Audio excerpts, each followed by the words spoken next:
Hey guys, I thought I would do a quick review on the boots that I wear because I did have quite good feedback on my Builtwell helmet and gear review, so I thought I'd do one just purely on the boots. So first, starting off with, we have these are the Timberland 6-inch premium boots. Yeah, obviously they're probably not ideal for riding and such, but still, you know, they're structured quite well. These are slightly wide foot because I do have slightly wide foot. They're a great boot, to be honest. They do keep the wind out and the cold out, and obviously the grips are quite sturdy as well on many sort of surfaces, wet surfaces as well. I do tend to find a little bit that obviously they do scuff up quite quickly because obviously they're not massively treated for that sort of abuse, I guess. But all in all, to be honest, the quality is still there, because I think I've been wearing 6-inch premiums for God knows how long, probably since I was a kid, to be honest.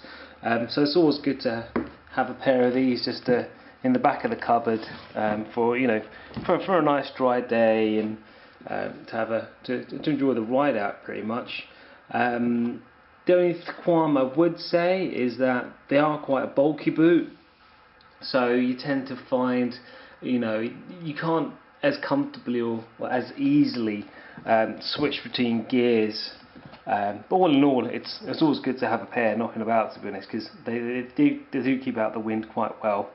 And again, you do have this lovely bit of cushioning padding around your ankle, so obviously when you're obviously at an angle, it does make it sort of less strain on the back. Next up, we have the Red Wings, the Red Wings 8138. Again, an awesome pair of boots. I've worn these numerous amounts of time, hence why they've kind of broken in a bit now. You can just make out Red Wing just there a little bit. Instantly, you can definitely tell they do charge. They are more expensive than the Timberlands, which I think retail UK around 150, which I guess is about $180. While the Red Wings, these are around sort of $250, sort of $300 mark. Red Wings themselves have been around for donkey's years, and they love talking about their history and how they're not really changed much since they first came out. The soles do take a bit of a hammering. They're not massively good on wet floors, I find, but again, it's a real solid, thick boot, to be honest, and I love the quality of it. And again, similar sort of things when it comes to before, like with changing gears, not much of an issue. Well, I guess majority is because they're not as wide, but they still look cool.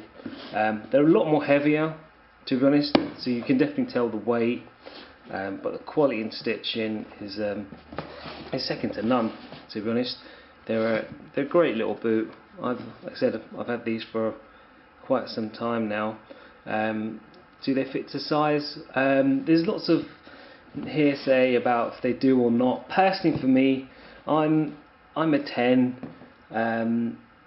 These are 10s, and they're fine, to be honest. Like I wouldn't really go a size up, because I think it would be too much loose of a boot.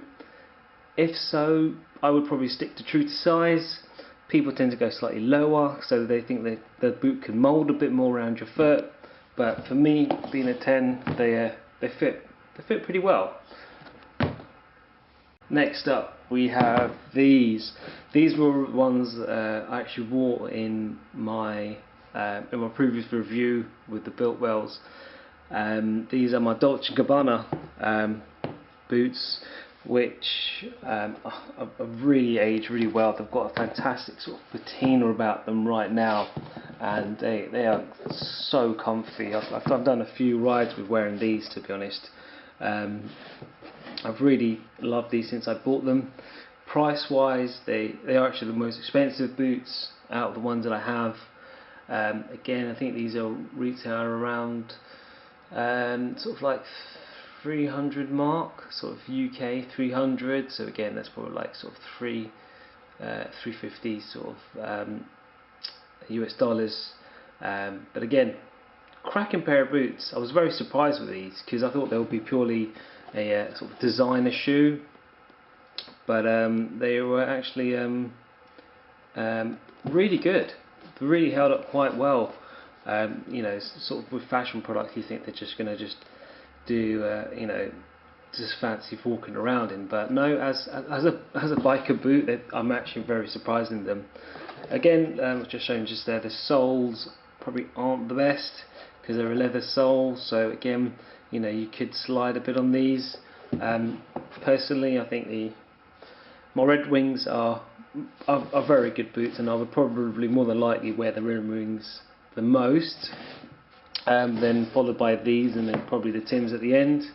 But again, to be honest, for a designer boot, I'm very surprised. You know, you can easily wear these, you know, on a ride out. You could wear them, you know, into town for a couple of beers, or whatever suits you. So to be honest, those are the main boots that I wear.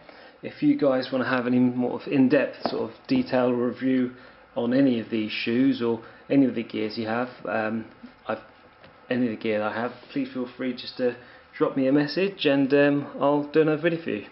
Thanks guys.